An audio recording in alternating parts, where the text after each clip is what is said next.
Manifestaciones en Irán de apoyo a los ataques de represalia lanzados la semana pasada por Teherán contra Israel. La respuesta militar con drones que se supone lanzó Israel anoche no provocó daños en Isfahan, en el centro de Irán y corazón del programa nuclear iraní.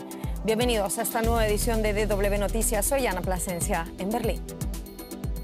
Israel parece haber cumplido esa amenaza, atacando a primera hora de este viernes objetivos en Irán y en respuesta a la ofensiva de Teherán la semana pasada. Las informaciones sobre el alcance y naturaleza de ese ataque, eso sí, son aún confusas. En Teherán, miles de personas salieron a las calles en apoyo a los ataques de Irán de la semana pasada. La OTAN dispuesta a proporcionar más apoyo militar a Ucrania, incluidos más sistemas de defensa antiaérea. Así lo anunció el secretario general de la Alianza tras la reunión de urgencia solicitada por el presidente ucraniano.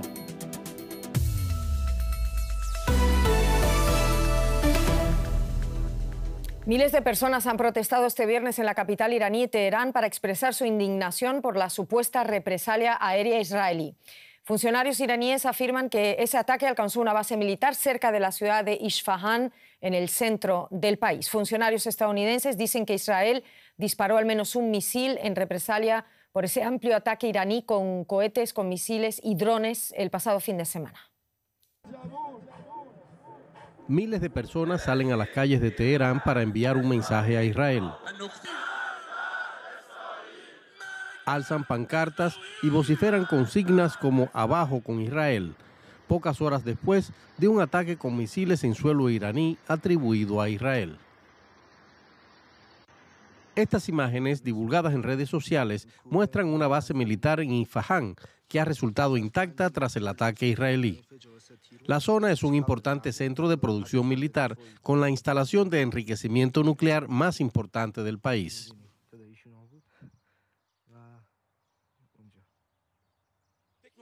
Los medios estatales iraníes afirmaron que no se habían producido daños. El viernes, durante la cumbre del G7 en Italia, el secretario de Estado de Estados Unidos, Antony Blinken, dejó clara la posición de su país. Estados Unidos no ha participado en ninguna operación ofensiva. En lo que estamos centrados también el G7, y se refleja en nuestra declaración y en nuestras conversaciones, es en los esfuerzos para rebajar las tensiones. La ministra alemana de Exteriores, Annalena Baerbock, apeló a la calma.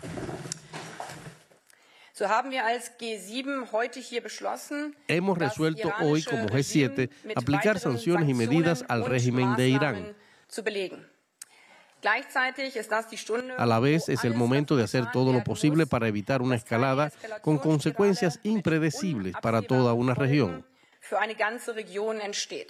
El Gabinete de Guerra de Israel ha estado debatiendo un ataque a gran escala en respuesta al ataque iraní del fin de semana pasado, que a su vez fue la respuesta al ataque al consulado de Irán en Siria atribuido a Israel. Se espera que las maniobras del viernes por la mañana sean las últimas. Teherán ha comunicado que no tiene planes de tomar represalias. Precisamente de eso queremos hablar. No es habitual que Israel reconozca sus operaciones en el extranjero, por lo menos no de inmediato, es decir, no hay aún confirmación oficial. Conectamos con la investigadora y experta en defensa del King's College de Londres, Marina Mirón.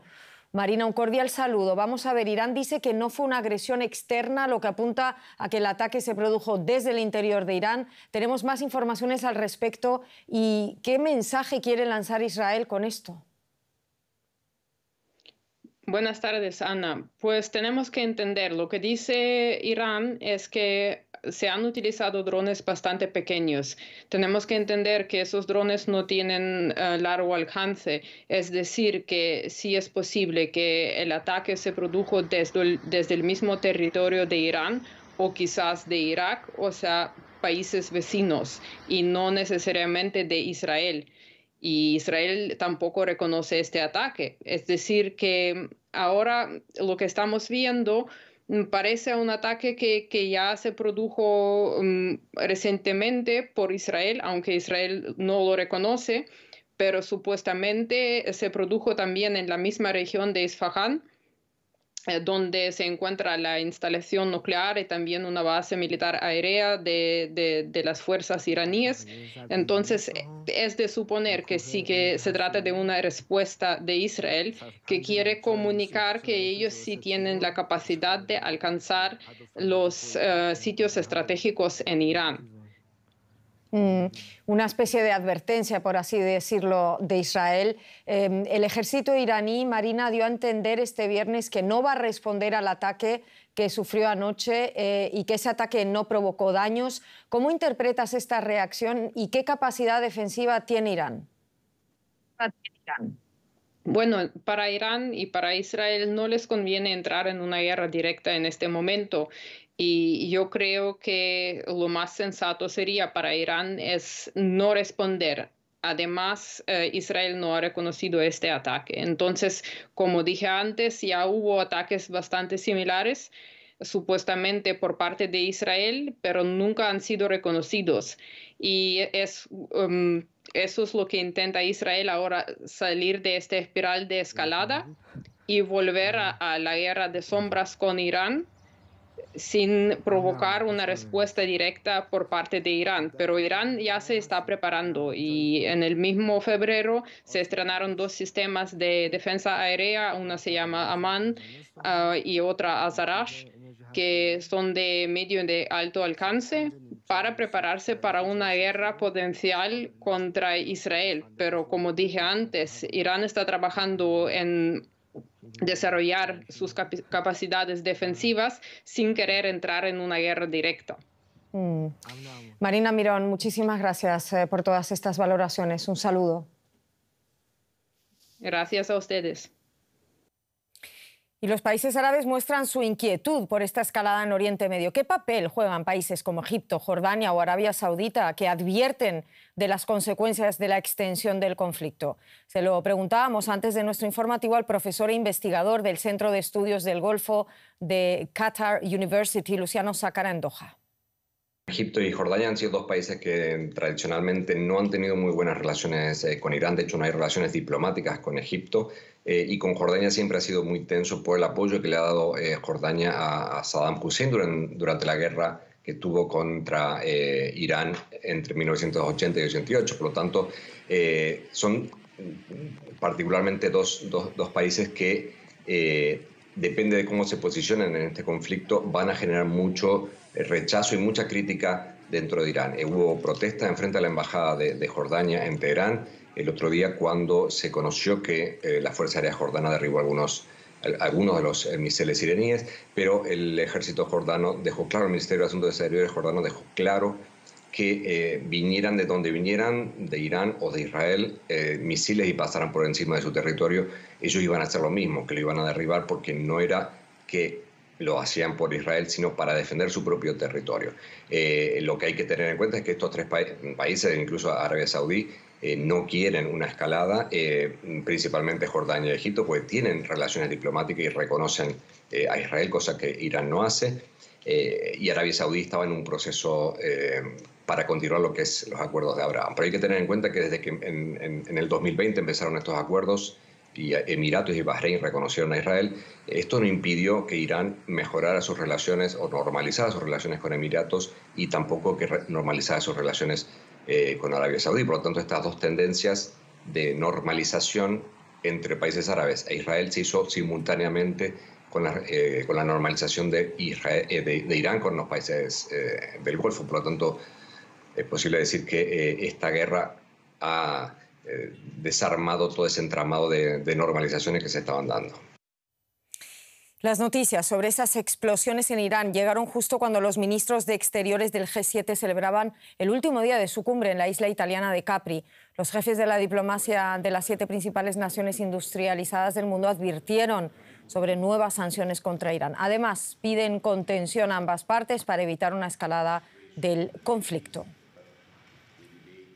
Al concluir esa cumbre del G7, el secretario de Estado estadounidense Antony Blinken dijo que su país no estaba implicado en operaciones ofensivas al referirse a las explosiones en Irán. Blinken también insistió en la desescalada, pero a la vez abrió la puerta y anunció más sanciones. Ustedes ya vieron o verán pronto en la declaración del G7 el compromiso de hacer que Irán rinda cuentas por sus actividades desestabilizadoras y será degradando sus capacidades de fabricar misiles y drones. Ayer Estados Unidos anunció sanciones contra los programas de drones y la industria del acero de Irán, contra compañías vinculadas con la Guardia Revolucionaria, el Ministerio de Defensa y la logística de sus Fuerzas Armadas. La declaración deja claro que los países del G7 adoptarán sanciones adicionales u otras medidas en los próximos días. El caso es que el secretario de Estado estadounidense Blinken no confirmó oficialmente ese supuesto ataque de Israel contra Irán. Conectamos con José Díaz Briceño en Washington. José, vamos a ver, se supone que Estados Unidos sí había sido informado previamente por Israel de ese ataque en territorio iraní, pero la Casa Blanca se niega este viernes a hacer comentarios. ¿Qué informaciones tienes tú sobre lo que se sabía o no en Estados Unidos de esa represalia israelí? Sí, la evaluación que se está haciendo en Washington es que el silencio es la mejor estrategia en este momento para pasar este momento delicado en la geopolítica en Medio Oriente. Y es que no solo fue el secretario de Estado Blinken quien en 4 ocasiones evitó responder preguntas específicas sobre esta represalia israelí, sino también la propia Casa Blanca, la vocera Karine Jean-Pierre, fue cuestionada directamente en la rueda de prensa tradicional y también evitó hacer comentarios. El señor John Kirby, el vocero del Consejo de Seguridad Nacional, no hizo este viernes una rueda de prensa, y es que es justamente lo que se está calculando. Cualquier comentario puede lograr que tanto Irán como Israel se sientan provocados y continuar en esta espiral. De hecho, la confirmación que tenemos es la única que existe, es del ministro de Exteriores Tajani, el italiano, quien fue el que dijo que Estados Unidos había sido informado. Aquí en Washington lo que se conoce solo fuentes extraoficiales con medios estadounidenses asegurando que se trataba de ataques a la región de Isfahán con misiles, algo que contradice con las versiones iraníes. Totalmente. A ver, hablando de espiral, José, me pregunto, ¿cambia el temor de un conflicto militar a gran escala entre Israel e Irán y entre quizás otros actores de la región? ¿Cambia eso la postura de Estados Unidos quizás respecto a Israel? Sin duda, los observadores aquí en Washington consideran que una guerra regional no está de ninguna manera en el interés de Washington, y aquí personajes tan importantes como Richard Haass, el presidente emérito del Consejo de Relaciones Exteriores de Estados Unidos, aseguran que en estos momentos la administración Biden tiene tensiones justamente en el este europeo. También las relaciones con China están en un momento difícil, y en un año electoral una guerra regional que involucra a más actores es algo que de ninguna manera le interesa a Estados Unidos. Hay que decir también que lo que ha cambiado la postura también estadounidense hacia una versión más crítica respecto a Israel es justamente la crítica de sectores al interior de Estados Unidos en el Partido Demócrata y dentro de la propia administración respecto al gobierno del Benjamín Netanyahu. Y es justamente ahora lo que viene. ¿Qué va a pasar en la zona de Rafah? Y las acciones de Israel pondrán a prueba esta relación una vez más. Interesantísimo lo que nos cuentas, José. Lo tenemos que dejar ahí. Muchísimas gracias. Un saludo.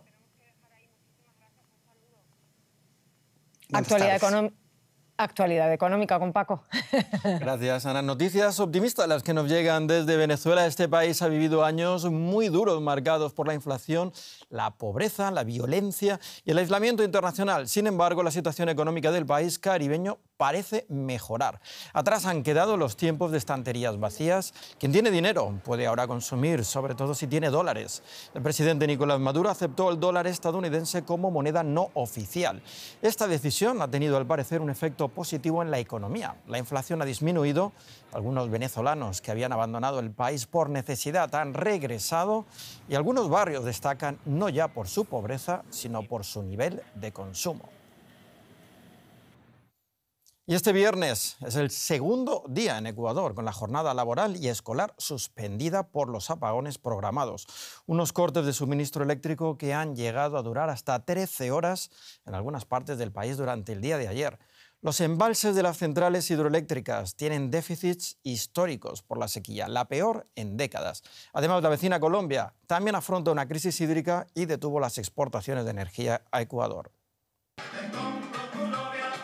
En Ecuador hay racionamientos de energía y con ellos se repiten los apagones, algo que ellos intentaron solucionar con parlantes y linternas recargables. Estaba celebrando el cumpleaños hoy y nos preparamos ya que sabíamos que no iba a haber luz. En todo el país se está racionando la energía por una grave crisis hídrica. Los cortes de electricidad están ya teniendo impacto en la economía del país. Está malo para nosotros que somos comerciantes, que salimos a vender todo, solo en las noches salimos nosotros. Las autoridades ecuatorianas informaron que los embalses Mazar y Paute, ubicados en el sur, están en condiciones críticas. El Mazar, por ejemplo, que es el segundo embalse más grande del país, se encuentra fuera de operación desde el martes y es una central que suministra más de un tercio de la demanda nacional. El gobierno suspendió jueves y viernes las actividades públicas y privadas por los apagones programados, lo que podría traer pérdidas millonarias al país. Prácticamente se pierde 6 horas en el día. De las 8 que se trabaja, no hay cómo hacer más mucho. La vecina Colombia también está sufriendo una fuerte sequía, la peor en décadas, que obligó también a programar cortes temporales de electricidad y a detener la exportación de energía a Ecuador. Los embalses colombianos están por debajo del 30% de su capacidad. Nos vamos a Quito ahora y conectamos directamente con Vicente Albornoz, decano de Economía de la Universidad de las Américas. Saludos, me alegra ver que usted sí que tiene electricidad, pero cuéntenos cuáles son las pérdidas económicas que están provocando estos apagones. Bueno, tengo una buena noticia y es que en Quito está cayendo una muy fuerte lluvia. Este momento está lloviendo en Quito, lo cual es una excelente noticia para todos los ecuatorianos. Tenemos noticias de que está lloviendo también en el sur del país, que es justamente la zona que alimenta a las 2 centrales que ustedes acaban de mencionar. Entonces, hay algo de esperanza en este tema. Las pérdidas económicas parecería que no van a ser muy grandes porque estos apagones solo han sido esta semana y no parece que se van a prolongar mucho más. La sequía sí va a causar daños, pero parecería que van a ser más bien limitados en el tiempo porque las esperanzas de que la sequía termine y vuelva la energía eléctrica son grandes. Eso es uno de los problemas que vive un país como Ecuador, que depende muchísimo de energía limpia, pero energía que a su vez depende de la lluvia. Como nos comenta, además del impacto económico de los apagones, la sequía también está teniendo consecuencias en otros rubros como la agricultura, la ganadería. ¿A qué se enfrenta Ecuador si no llueve pronto, como dice que está haciendo ahora? Bueno, si es que sigue lloviendo, probablemente todo lo que yo voy a decir no se cumpla. Espero que nada de lo que temo que podría ocurrir se cumpla. A ver, tenemos un periodo de sequía sorprendente, sobre todo en la cuenca no pacífica del Ecuador. El Ecuador es un país que tiene una vertiente hacia el Pacífico y una vertiente hacia la Amazonía y por lo tanto hacia el Atlántico. En la zona que está más conectada con el Atlántico es donde ha caído menos lluvia. Ahí los daños a la agricultura no parecería que van a ser especialmente grandes.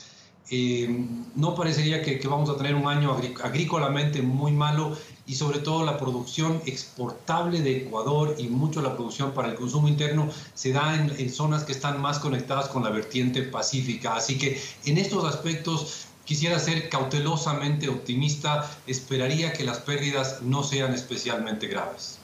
Pues muchísimas gracias, Vicente Albornoz, por estas declaraciones. Espero haber dado algo de luz. Muchas gracias. Pues esperemos que así sea. Vicente nos da siempre un poco de luz y seguimos en Ecuador porque los ecuatorianos van a acudir este domingo a las urnas en un momento en el que el país enfrenta varias crisis. Una ya la hemos visto, es esa crisis energética y una también diplomática por el asalto a la Embajada de México y también una de seguridad y violencia. Bueno, pues en medio de esta difícil situación, la población conmocionada por el asesinato de 2 alcaldes en cuestión de 3 días deberá decidir si apoya el endurecimiento de las condenas contra el crimen organizado. Ha sido una semana violenta para las autoridades públicas en el Ecuador. En solo 3 días, 2 alcaldes fueron ultimados en el país. Ambos jefes municipales murieron a causa de disparos en localidades mineras del sur. Investigaciones periodísticas sugieren que los recientes asesinatos están relacionados con la minería ilegal de oro. Fiscales, periodistas y policías también figuran entre las víctimas mortales de organizaciones criminales, algunas vinculadas con cárteles de México y Colombia, así como con la mafia albanesa. No sé qué es lo que va a pasar porque está mal el país. Y entonces no sé qué es lo que va a suceder y no sabemos porque ya no tenemos seguridad con ningún gobierno, porque todos nos engañan, todos nos dicen una y salen por otra. Ecuador, ubicado entre Colombia y Perú, los mayores productores mundiales de cocaína, dejó hace años de ser una isla de paz y se convirtió en un punto estratégico para bandas ligadas al narcotráfico. En 2023 registró la mayor tasa de homicidios en América Latina.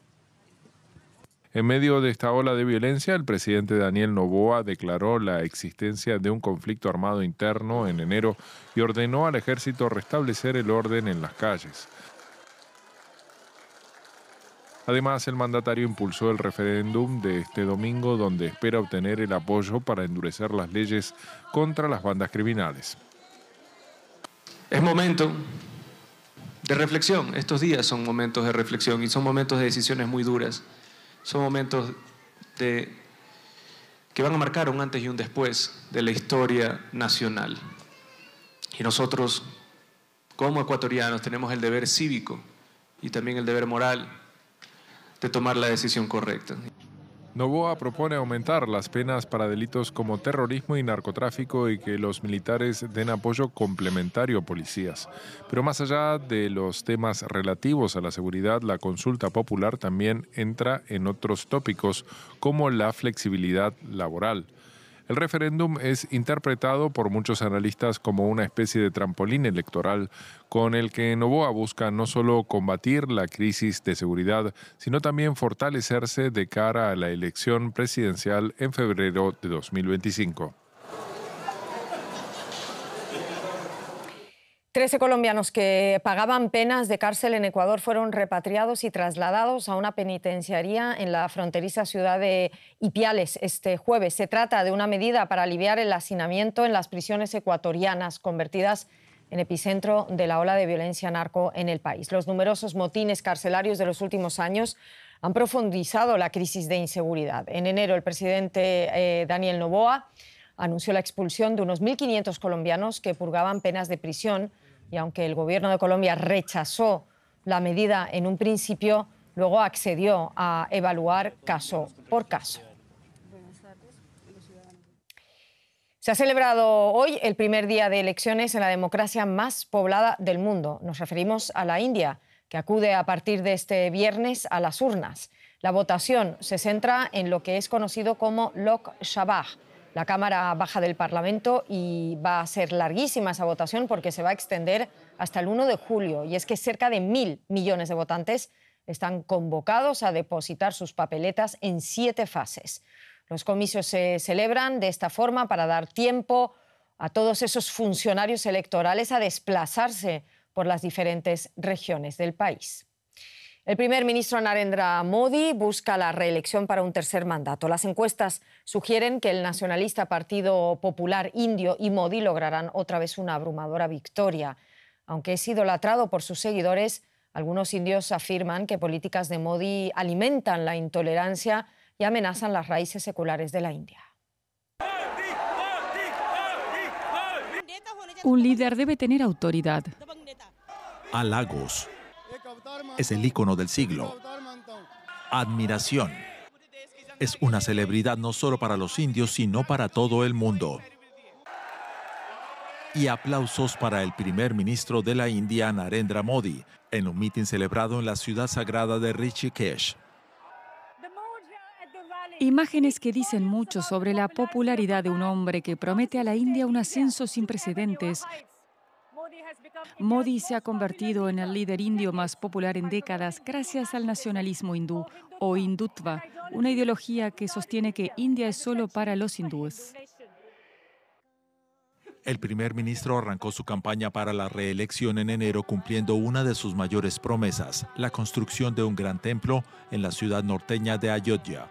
uno dedicado a Rama, una de las deidades más veneradas del hinduismo. El templo fue construido sobre las ruinas de una mezquita del siglo XVI.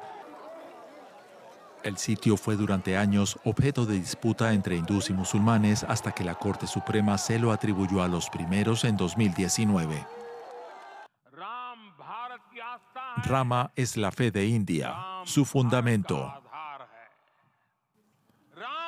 Rama es la idea de India y su ley. Aunque la constitución india separa religión y política, Modi es visto cada vez más como un líder casi religioso que busca convertir a la India en un estado hindú. Días después de la inauguración del templo de Rama en Ayodhya, se demolió una mezquita de 600 años de antigüedad aquí en Delhi y las autoridades dieron la orden afirmando que era una construcción ilegal. Musami Salmani solía rezar aquí. Dice que la demolición es una señal para las minorías en India. El mensaje es que este país no es para musulmanes. Quieren que vivamos como ciudadanos de segunda clase.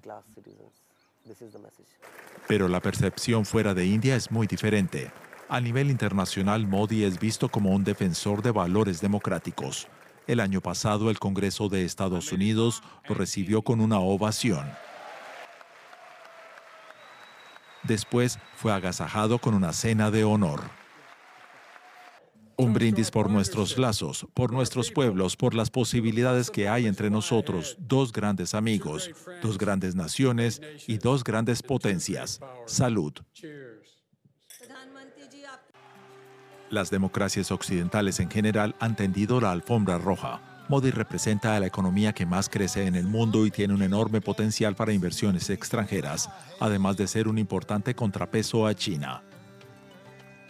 La cumbre del G20 en Delhi el pasado septiembre fue también una plataforma idónea para presentar a India como la voz líder del sur global. Modi es un hombre con muchas facetas, una figura carismática en el exterior y un nacionalista conservador en casa. Su futuro como primer ministro está ahora en las manos de 970 millones de votantes que decidirán si quieren que siga liderando la democracia más poblada del mundo.